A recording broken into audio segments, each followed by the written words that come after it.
Boa noite, irmãos, a paz do Senhor. Gostaria de estar iniciando esse momento com uma leitura do livro de 1 Coríntios, o capítulo 12, versículo 12. Porque assim como o corpo é um e tem muitos membros, e todos os membros, sendo muitos, constituem um só corpo, assim também com respeito a Cristo. Pois em um só Espírito todos nós somos batizados, e em um só corpo, quer judeus, quer gregos, quer escravos, quer livres, e a todos nos foi dado de beber de um só Espírito. Irmãos, vocês estão cientes de que nós estamos enfrentando uma pandemia por conta do coronavírus e que, infelizmente, Ijuí também tem sofrido por causa disso. Então, por precaução e pelas autoridades, nós não podemos estar reunidos aqui na igreja. Mas nós viemos hoje para levar uma mensagem para os irmãos, para que os irmãos possam ter paz, ter esperança e confiar em Deus. Nós ainda somos somos membros de um só corpo. Embora separados, cada um em sua casa, eu espero que os irmãos consigam fazer o culto domiciliar. Reúne os filhos, reúne a esposa, ore, busque a Deus. Mas os irmãos vão ter sim a palavra de Deus. A partir dessa semana, esse será o primeiro estudo com o pastor Agnaldo, e todos os domingos será transmitido através de um link que vai ser postado no grupo da igreja. É só os irmãos apertarem no link e vão ser redirecionados para o YouTube. Lá os irmãos vão ter a pregação do nosso pastor. Eu gostaria de estar orando com os irmãos também nesse momento. E lembre-se, em suas casas, estar orando um pelos outros, porque eu creio que em breve Deus vai nos dar a oportunidade de nos vermos novamente, poder abraçar o irmão. Eu creio que é uma coisa que todos nós estamos esperando, todos nós estamos ansiosos para voltar para a igreja, poder, como aquele salmo de 122, alegrei-me quando me disseram, vamos à casa do Senhor. É uma felicidade para todos nós, como Betel, sempre uma igreja unida, a gente querer estar um perto do outro, um chegar perto do outro, e vamos estar orando pelos nossos irmãos. Amém, igreja? Gostaria de estar orando e logo após vou passar a palavra para o pastor Agnaldo. Senhor Deus, obrigado por esse dia que o Senhor nos deu, Senhor. Te agradeço por essa oportunidade de estarmos aqui, Senhor. Esteja abençoando cada membro, Deus, dessa nossa igreja Betel, ó Pai, para que eles se sintam fortes em Ti, ó Pai, que eles consigam sentir-se calmos, ó Deus, o Senhor venha proteger a cada um de nós. Fortaleça a nossa união, ó Pai, fortaleça-nos a nossa fé, a nossa esperança, a nossa saúde emocional também, ó Pai, que o Senhor esteja cuidando de cada um. Esteja falando também agora, através do Teu servo Agnaldo, Pai, para que todos nós possamos, ó Deus, refletir sobre as bênçãos e as maravilhas que o Senhor tem dito, Pai, neste livro da Bíblia, Pai. Colocamos isso em Tuas mãos, para a Tua honra e a Tua glória. Venha, fale conosco, Deus, e molde-me conforme a Sua vontade. Em nome de Jesus que oramos. Amém. Pastor Agnaldo. Boa tarde, queridos irmãos, graça e paz. Como disse o Ezequiel, nós vamos começar a fazer uma série de lives e transmitir diretamente a todos. Essa semana, em oração, Deus colocou uma palavra no meu coração bem importante, que vem bem calhar com a situação que nós estamos vivendo. Eu quero meditar com os irmãos nessa tarde, nessa noite, o Salmo 76, que é um salmo onde Davi fala de Deus, o próprio Senhor, lutando por nós, lutando as nossas lutas, as nossas dificuldades. Então eu quero ler o Salmo 76, são 12 versículos, então eu quero ler desde o primeiro. Diz assim: Conhecido é Deus em Judá, grande o seu nome em Israel. Em Salém está o seu tabernáculo, e em Sião a sua morada. Ali despedaçou ele os relâmpagos do arco, e o escudo, a espada e a batalha. Tu és ilustre e mais glorioso do que os montes eternos. Despojados foram os de ânimo forte, jazem a dormir o seu sono, e nenhum dos valentes pode valer-se das próprias mãos. Ante a tua repreensão, ó Deus de Jacó, paralisaram carros e cavalos. Tu sim, tu és terrível. Se te iras, quem pode subsistir à tua vista?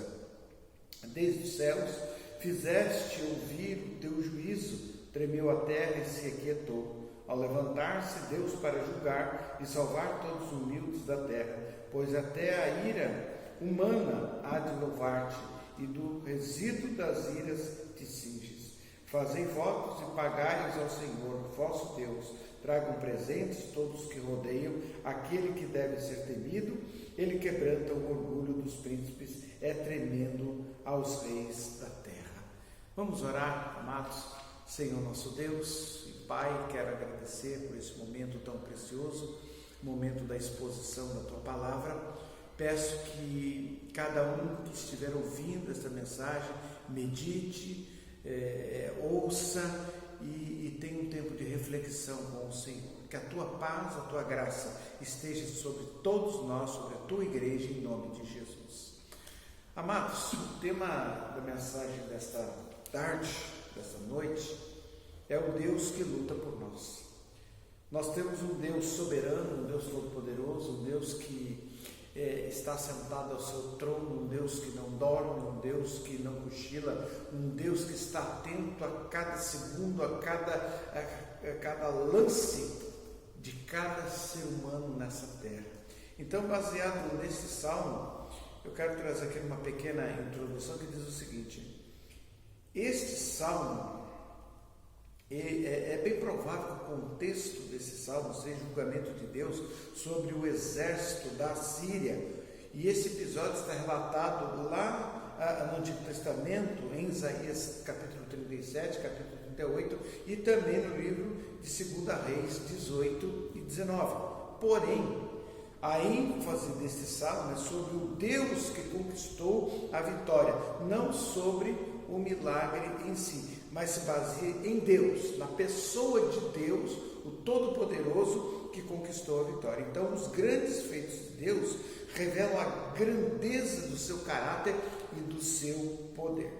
O texto mostra que os oficiais de Senaqueribe vangloriavam-se de seu rei e de suas conquistas, mas seus ídolos, e aqui eram ídolos mortos, não eram para o verdadeiro Deus vivo. Então, baseado nessa pequena introdução do Salmo 76, que é um salmo vitorioso, eu tenho esse salmo aqui como um salmo onde é demonstrada a majestade e o poder de Deus para nós. Então, baseado nesse salmo, eu quero trazer alguns pontos, e o primeiro dele fala sobre o Deus que luta por nós. Esse Deus, ele se faz conhecido. Um Deus que se faz conhecido, não é um Deus escondido, mas é um Deus que se revela. Então nós vimos que Deus não é do tipo que batalha por nós, batalha a sua luta, a sua dificuldade, e ele fica escondido. Não, o nosso Deus, ele luta por nós e se faz conhecido na luta, no sofrimento, em cada momento da nossa vida. O apóstolo Paulo sabia disso. E ele escreveu aos Filipenses 3, verso 10, e diz assim: quero conhecer a Cristo, experimentar o grande poder que o ressuscitou. Quero sofrer com ele, participando de sua morte. E o verso 11 diz assim: para de alguma forma alcançar a ressurreição dos mortos. Lembre-se, irmãos, lembre-se que há um tipo de conhecimento de Deus, de Cristo, que nós só obteremos a partir do sofrimento. Um conhecimento que nós experimentamos também a partir da ressurreição do Senhor.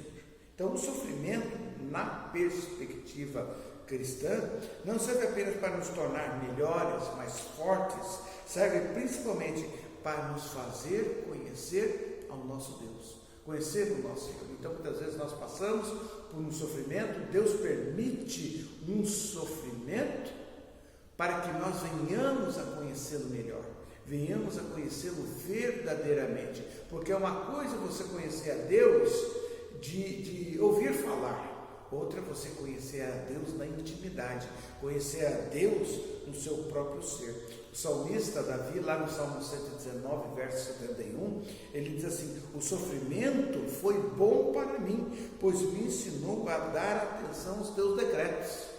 O próprio Davi disse: os meus sofrimentos foram bons, porque através do sofrimento eu fui ensinado pelos teus decretos, pela tua palavra. A primeira parte do Salmo 76, no verso 1 ao 3, deixa isso bem claro. E eu quero ler de novo com vocês, ainda com mais atenção.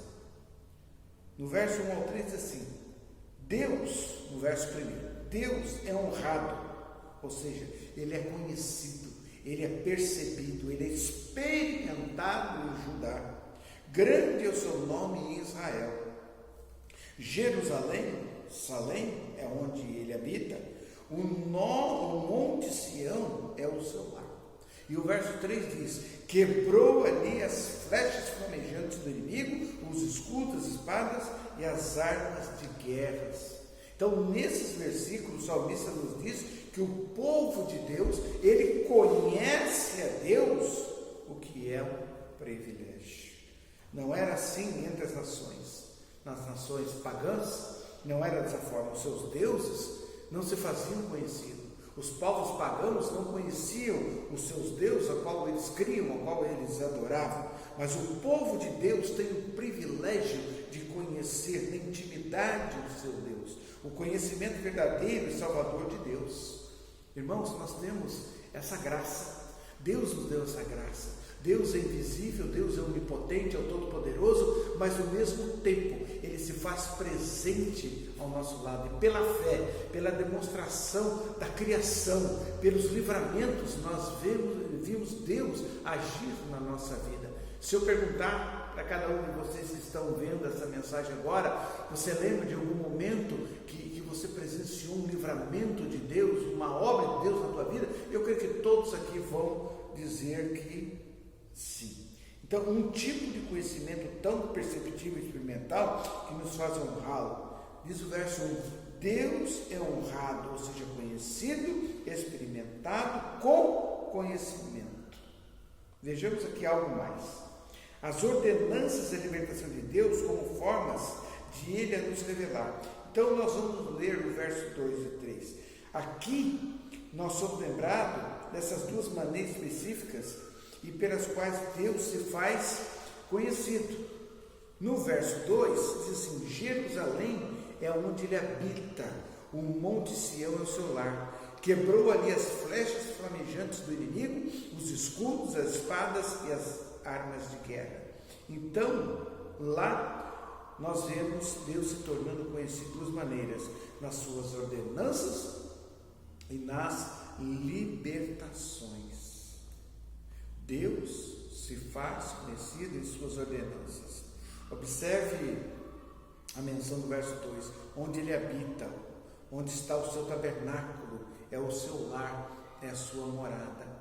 O tabernáculo, à luz das Escrituras, era o lugar onde Deus manifestou visivelmente a sua proximidade e presença no meio do seu povo. Era lá no tabernáculo. Tanto que quando o tabernáculo ele foi dedicado, a nuvem da glória do Senhor desceu sobre ele. Está lá em Êxodo 40, verso 34 e Números 9, versículo 15. Para quê? Para que o povo de Deus pudesse visivelmente, com os seus olhos, testemunhar o fato de que Deus mesmo, pessoalmente, iria trilhar com o seu povo todo o caminho do deserto até a terra prometida. Então Deus estava no meio deles. Então era, portanto, no tabernáculo que o Senhor manifestava a sua proximidade e se encontrava com o seu povo, se encontrava com o povo de Deus. Não é que o grande Deus do céu e da terra pudesse ser contido dentro de uma tenda, né, de uma grande tenda. Não. Por mais glorioso que fosse aquele tabernáculo, era basicamente o que era: uma grande tenda, guardadas as suas proporções, exatamente como uma tenda de um grande sheik árabe no deserto, mais ou menos assim. Então, a Bíblia fala que realmente a tenda, ela era uma tenda grande, uma tenda ornamentada, uma tenda bonita, mas era apenas um lugar simbólico. Então jamais este lugar poderia conter o Deus do céu e da terra, mas servia muito bem ao propósito de manifestar ao povo de Deus, mesmo no meio deles, durante a peregrinação que eles estavam ali do deserto. Então, qualquer que fosse a situação que eles passassem, Deus passaria, olha só, por tudo aquilo com eles. Então, todas as dificuldades que o povo de Deus passou na sua peregrinação no deserto, as suas dificuldades naquela caminhada, a palavra de Deus diz que Deus estava com eles. E aqui o salmista está fazendo o povo de Deus se lembrar que aquele tabernáculo que uma vez viajou pelo deserto com o povo, ainda está no meio deles em Jerusalém, em Sião. Então foi Deus, o próprio Deus, que ordenou que o tabernáculo fosse construído e fosse mantido. Então Deus ordenou que assim se fizesse para a manifestação da sua glória, mas também para o conforto e o bem-estar do seu povo, para que esse povo soubesse que Deus estava gloriosamente sempre ao lado deles, para que eles soubessem que eles poderiam encontrar-se com Ele, para que soubessem que a sua presença era entre eles e para que eles o conhecessem. Então Deus em nenhum momento abandonou eles. E hoje não é diferente. Hoje nós passamos por certos momentos da nossa vida, dificuldades, e o Senhor está conosco. Voltando um pouquinho aqui no tabernáculo, diz assim: hoje não há mais um tabernáculo. Não há mais um tabernáculo feito por mão de homens. Não tem.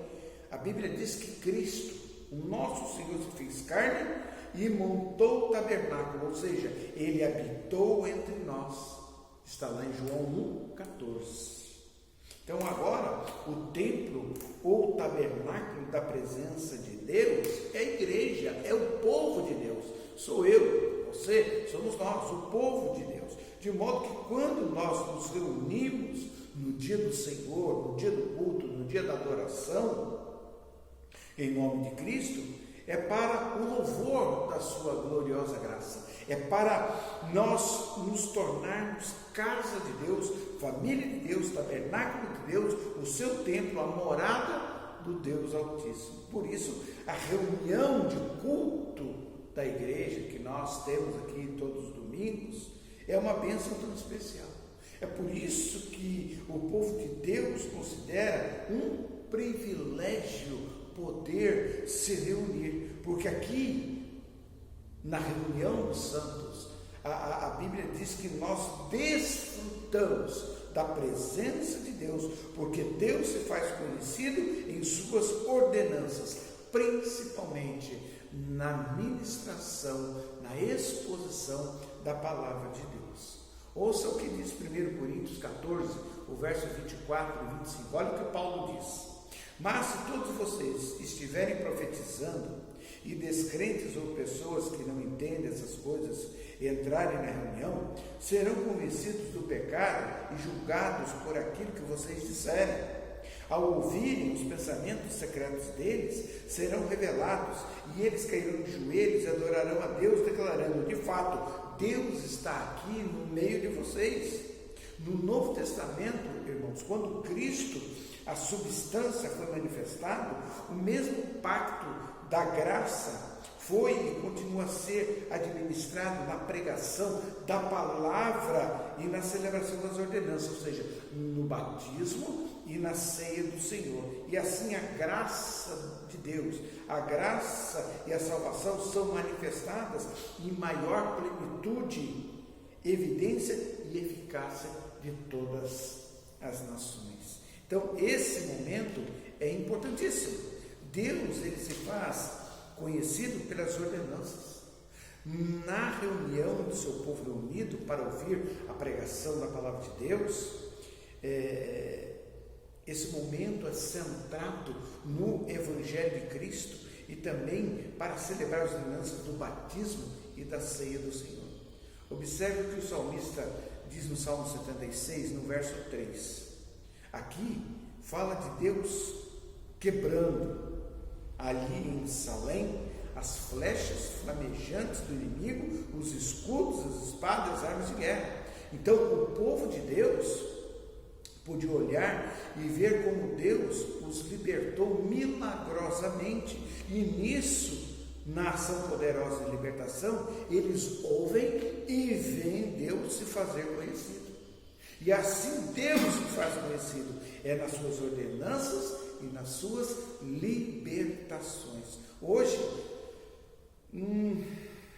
podemos não ter libertações como tiveram os filhos de Israel, ali com Senaqueribe, registrado em Isaías 37. Hoje nós provamos e vimos a grande libertação do Senhor por meio de Cristo, conforme Paulo escreveu em Colossenses 1, 13 e 14, que diz: Ele, Cristo, nos libertou do império das trevas e nos transportou para o reino do Filho do seu amor, no qual temos a redenção, a remissão do nosso pecado. Então, essa libertação de Cristo, ela nos trouxe a paz. A paz. A paz com Deus, conforme nós lemos em Romanos 5:1. A paz de Deus, em Filipenses 4:7. A paz com os irmãos, lá em Efésios 6, versículo 23. E assim, da mesma forma, o salmista chamou o lugar de onde Deus habita de Salém, que quer dizer paz. Então, isso tudo vem atestar o que Deus conquistou e Ele vem assegurar para nós, o seu povo. Então, a paz deles, nós também podemos ter e dizer: Cristo é a nossa paz. Então, Deus, Ele se revelou a nós através de Cristo, em Cristo. Ele se revela a nós na comunhão do corpo de Cristo e também pela libertação que nós, como filhos de Deus, provamos em Cristo. E desde então temos provado pelo poder do seu Espírito Santo. O Deus que luta por nós, irmãos, Ele se faz conhecido. Você pode dizer: eu conheço Deus, através das libertações, através das vitórias, através das lutas que você tem vencido. E quando você vence uma luta, seja em qualquer área, na área da enfermidade, na área conjugal, na área com os filhos, na área, qualquer área da sua vida, você pode dizer: eu conheço a Deus, porque Deus tem me dado a vitória, Deus tem me libertado, Deus tem me trazido a sua paz. Então, nesse primeiro ponto, eu resumo dizendo: Deus, Ele se faz conhecido. Todo aquele que o busca de espírito em verdade, ou busca de coração puro, coração contrito, Deus, Ele se faz presente, Deus, Ele se revela, Ele não se materializa em carne e osso, mas Ele faz com que o seu espírito fale ao seu coração, fale à sua alma, e você diga: eu vejo Deus através dos livramentos e das bênçãos. O segundo ponto diz o seguinte: o Deus que luta por nós é imutável e poderoso. Ou seja, o Deus que luta por mim e por você, Ele não muda. E não há ser na face do universo que seja mais poderoso do que o nosso Senhor, o nosso Deus. Então, a segunda parte do Salmo 76, nós vamos ver nos versos 4 ao 6, que ele nos lembra que o povo de Deus pode seguir confiante em Deus para libertá-los e levá-los em paz, até entrar na posse do reino que nos está preparado desde a fundação do mundo, que está lá em Mateus 25:34. Por quê? Porque o caráter de Deus, Ele não muda e o seu poder é inigualável. O verso 4, 5 e 6 diz assim: Tu és glorioso e mais majestoso que os montes eternos.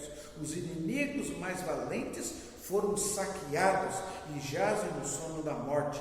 Nenhum guerreiro foi capaz de levantar as mãos quando os repreendeste. Ó Deus de Jacó, cavalos e cavaleiros ficaram imóveis. Então, essas verdades que o Senhor concede ao povo de Deus é um consolo. Por quê? Porque o seu povo sabe que o seu Senhor é maior inumeravelmente maior que os seus inimigos. Então, nos versículos que nós acabamos de ler aqui, o salmista ele celebra esta verdade, ou seja, nenhum agressor é páreo para o nosso Deus. Muitas vezes nós dizemos, será que nós podemos vencer essa batalha? E eu digo para você, Deus está à frente. Se Deus estiver à frente, não tem por que temer, não tem por que dizer será, porque será está trazendo uma dúvida. Então não há problemas, não há enfermidades, não há inimigos que sejam páreo para o nosso Deus. Não sei o que você passa hoje na sua intimidade, dentro da sua casa, na sua família, mas eu quero dizer, nada do que você está passando hoje é páreo para Deus. Deus é maior que tudo isso. E se Deus está no controle, Deus está à frente, você tem a certeza absoluta que a vitória é certa. Então, o texto nos diz aqui que Deus sempre esteve com o seu povo, libertando o seu povo. Sempre, sempre. Deus libertou o seu povo nos dias de Moisés, lançando cavalos e cavaleiros lá no mar, na passagem do Mar Vermelho. Deus libertou Davi de todos os seus inimigos. Irmãos, segundo Samuel, no capítulo 5 e 7, nós vemos que Deus deu a Davi descanso de todos os seus adversários. Deus deu descanso, livramento. Deus libertou Ezequias, Judá. Está em Isaías 37, o capítulo todo, mas veja comigo apenas o final de tudo, como uma resposta à oração do rei Ezequias. Olha só, rei de Judá, que estava cercado pelas tropas do rei Assírio. Isaías 37, verso 36 a 38 diz: naquela noite, o anjo do Senhor foi ao acampamento assírio e matou 185.000 soldados assírios. Não foi 185, mas foi 185.000.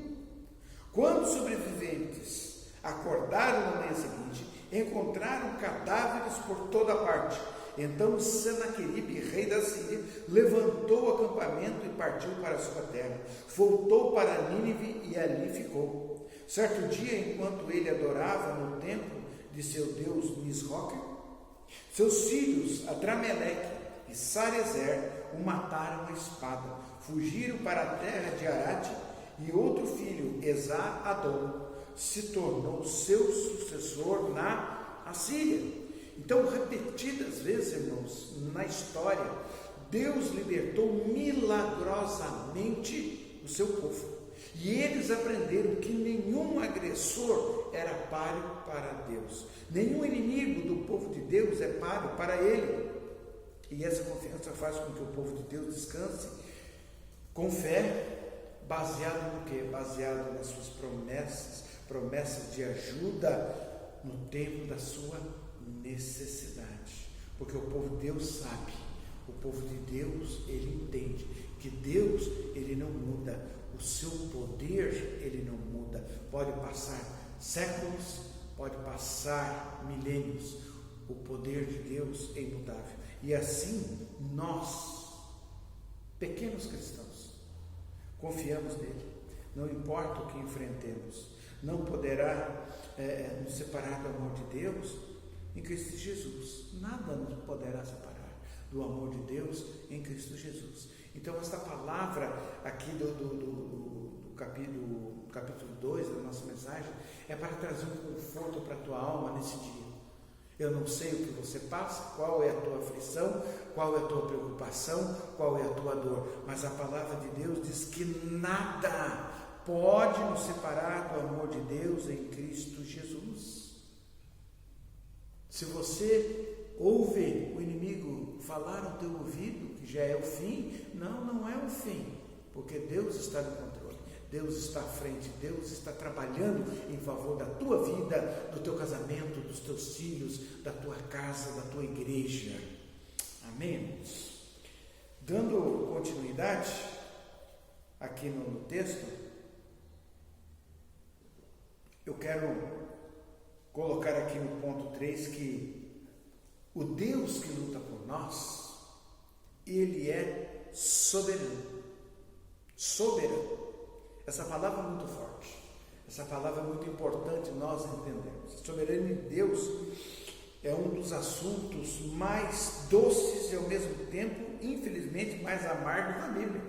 Por quê? Porque enquanto para alguns saber que Deus faz todas as coisas para o louvor da sua gloriosa graça em Jesus traz regozijo, para outros essa palavra traz revolta. Você pode dizer, mas como assim, pastor? Em todo caso, como diz o salmista, até a rebeldia humana, ela redunda em quê? Em glória para Deus. Até a rebeldia humana. Ouça o que diz a terceira parte desse salmo. Olha o verso 7 ao 10. Não é de admirar que sejas tão temido. Quem pode permanecer diante de ti quando irrompe a tua ira? Dos céus pronunciaste tua sentença, a terra estremeceu e se calou. Tu te levantaste para julgar, ó Deus, para salvar os oprimidos da terra. A rebeldia humana resultará em tua glória, pois tu a usas como arma. Um grande pastor, teólogo, pastor batista dos Estados Unidos, chamado John Piper, esse pastor, ele traz um argumento muito importante pela soberania de Deus. E ele proclamou de uma forma bem importante, uma forma irretocável. Olha só.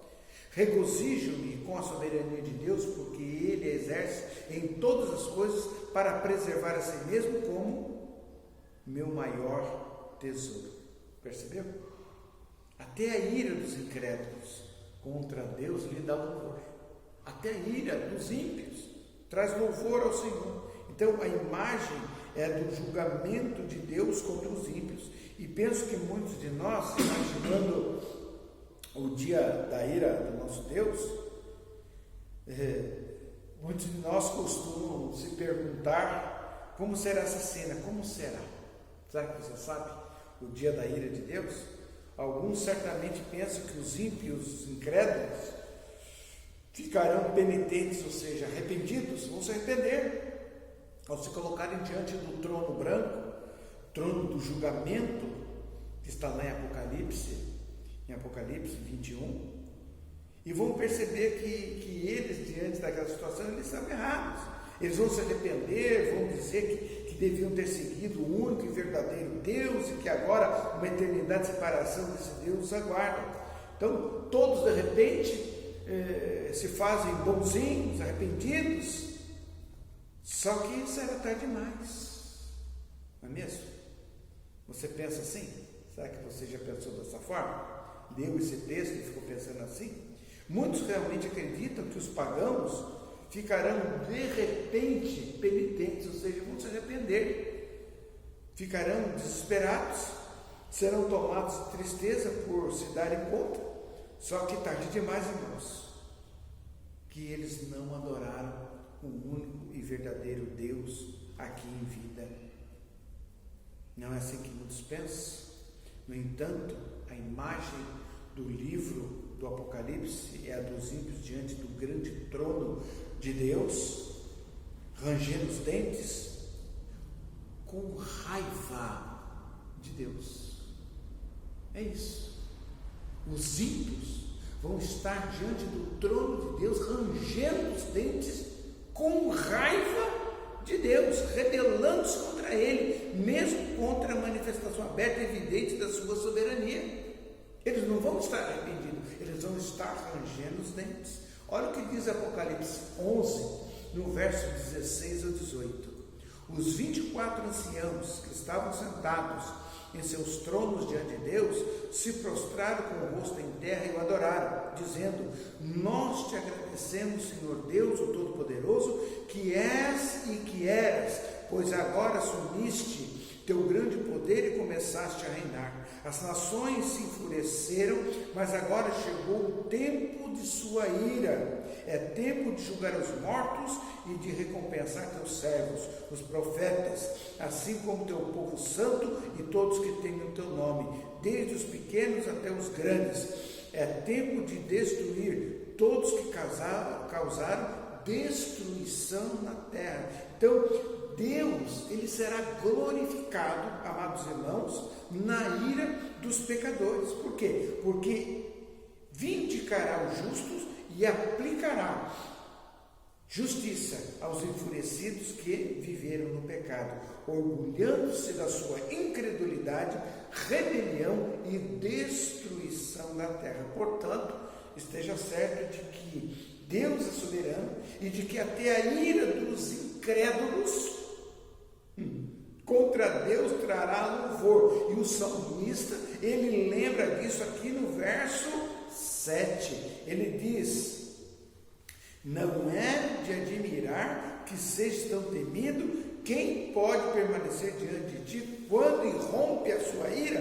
E lá no verso 10 diz: a rebelião humana resultará em tua glória, pois tu a usas como arma para aplicar a sua justiça. Amados, eu quero dizer para ti que no dia do julgamento, e esse dia vai chegar, não vai ter arrependimento naquele lugar dos ímpios. Aqueles que negam Jesus aqui em vida, morrem negando Jesus, quando estiverem diante do Senhor, eles vão se levantar contra Deus com raiva, e ali só vai ter uma sentença: o lago de fogo e enxofre, a eternidade no sofrimento. Por isso, amados irmãos, eu glorifico a Deus pela tua vida, porque hoje você está diante de Deus com o coração convertido, com o coração contrito, o coração temente, e isso já mostra que você não fará parte desse grupo, você não fará parte desse povo que se levantará contra Deus no dia do juízo. O teu lugar será na eternidade, regozijando das bem-aventuranças.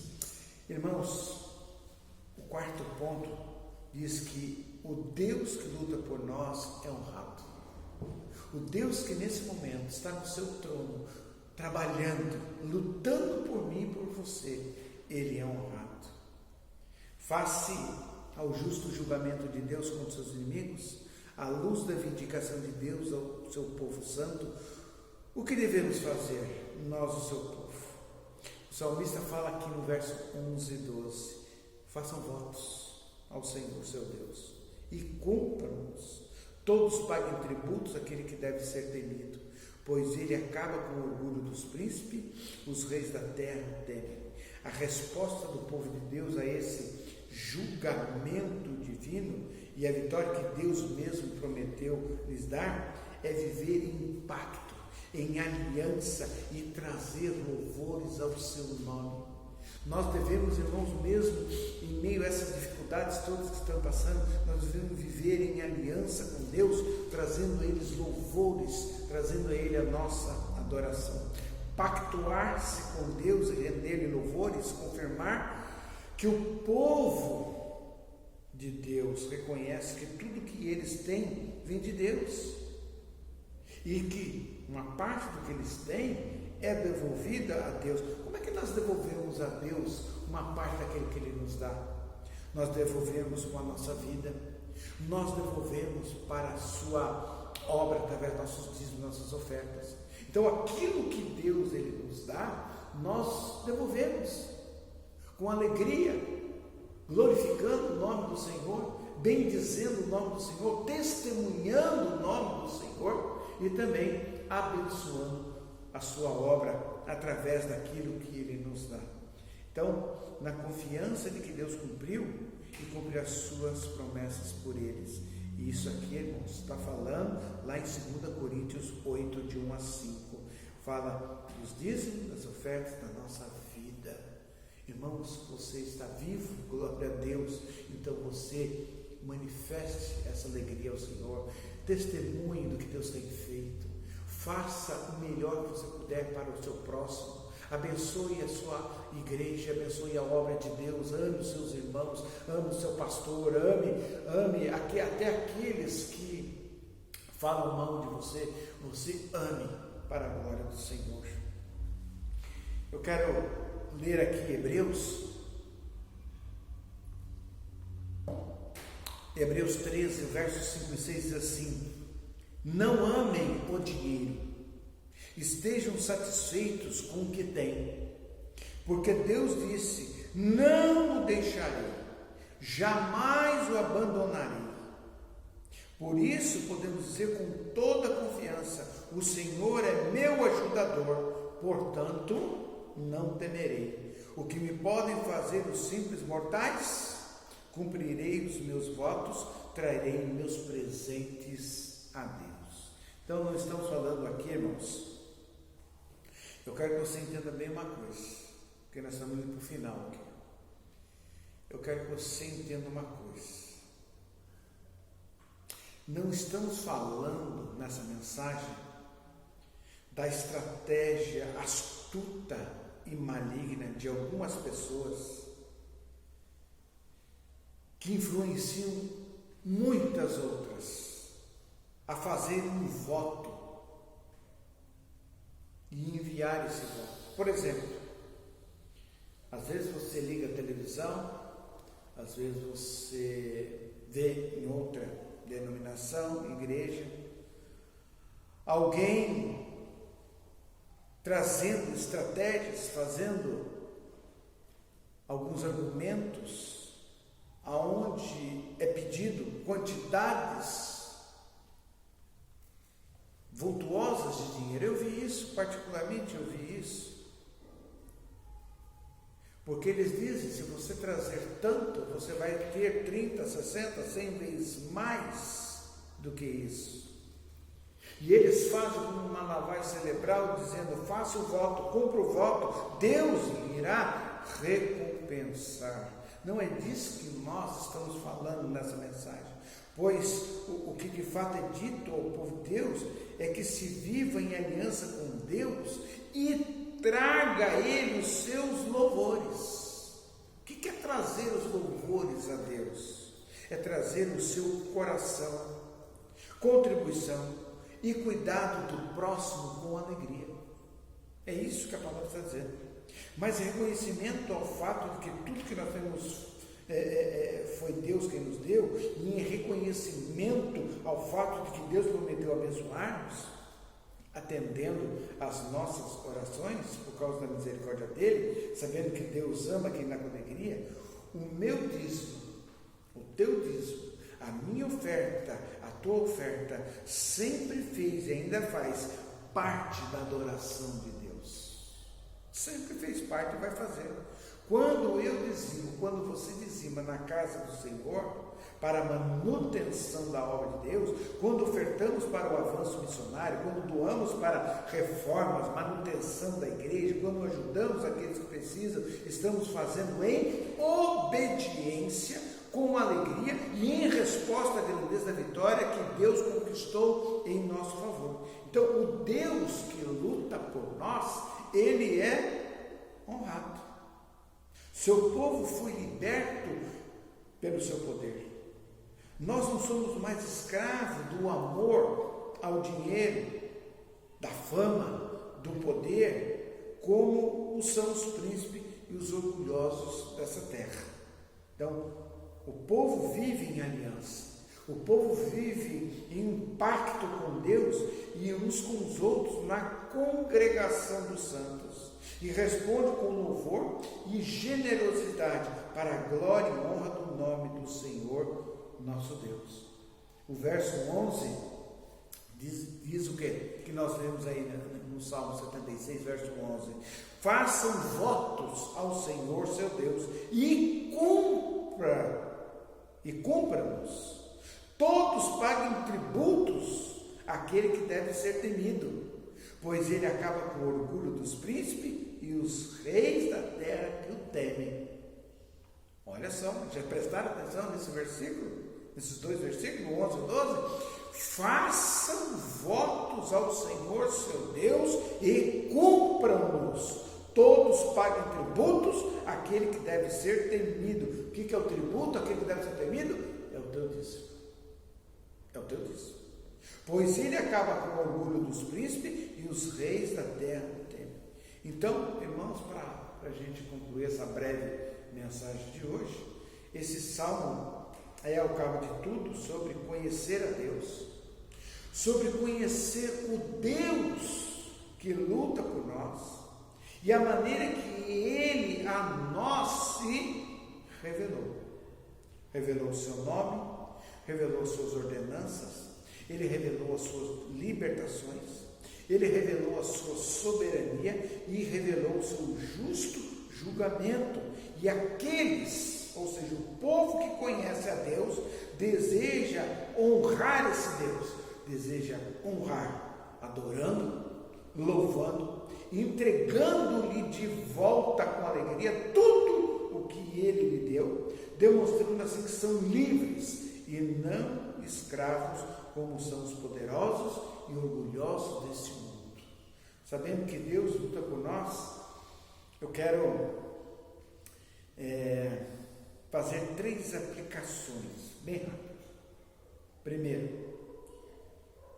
busque conhecer, irmão ou irmã, o Deus que luta por você, o Deus que se revela. Busque conhecer o seu Deus.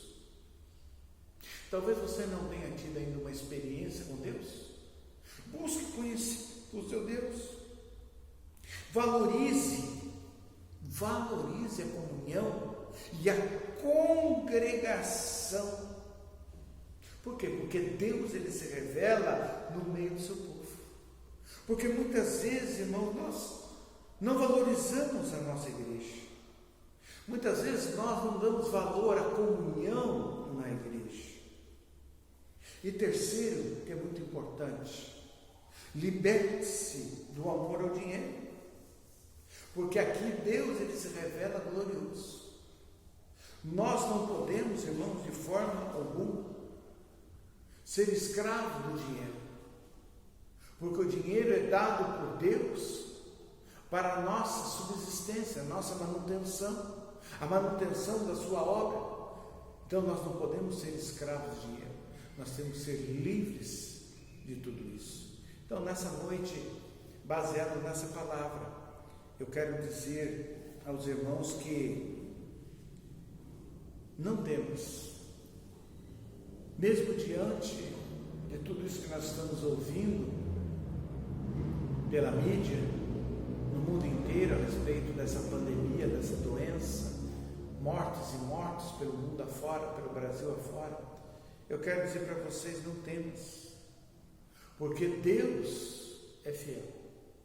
Deus, Ele está guardando as nossas vidas. Deus, Ele está guardando. Temos que fazer a nossa parte, com certeza. Nós não podemos ser omissos, negligentes. Temos que fazer a nossa parte. Mas a palavra diz aqui que Deus, Ele luta por nós. Deus é honrado na vitória do seu servo. Deus, Ele é honrado quando o seu servo é abençoado. Eu quero, nesse momento, orar pela tua vida, orar pela tua família e dizer que maior é Deus na vida de vocês do que tudo que está aí fora, de todo o mal que está aí fora. Senhor, meu Deus, meu Pai, diante da tua graça, diante da tua palavra, diante do teu poder, eu agradeço. Eu agradeço a oportunidade de trazer essa mensagem ao teu povo que está nos seus lares. Senhor, eu agradeço a oportunidade de poder compartilhar de tudo que o Senhor faz por nós. O Senhor tem sido bom, o Senhor tem sido longânimo, o Senhor tem sido abençoador em nossas vidas. Senhor, livra, guarda a cada filho, a cada filha, Pai, a cada família, a cada lar, que nessa tarde, que nesta noite, nós possamos juntos como igreja do Senhor glorificar o teu santo nome, Que o Senhor nos dê uma semana de paz, de graça, uma semana de libertação, uma semana de vitória, Pai, contra o inimigo, contra as hostes do inimigo, e que cada um nesse momento seja tocado pelo Teu Espírito, em nome de Jesus.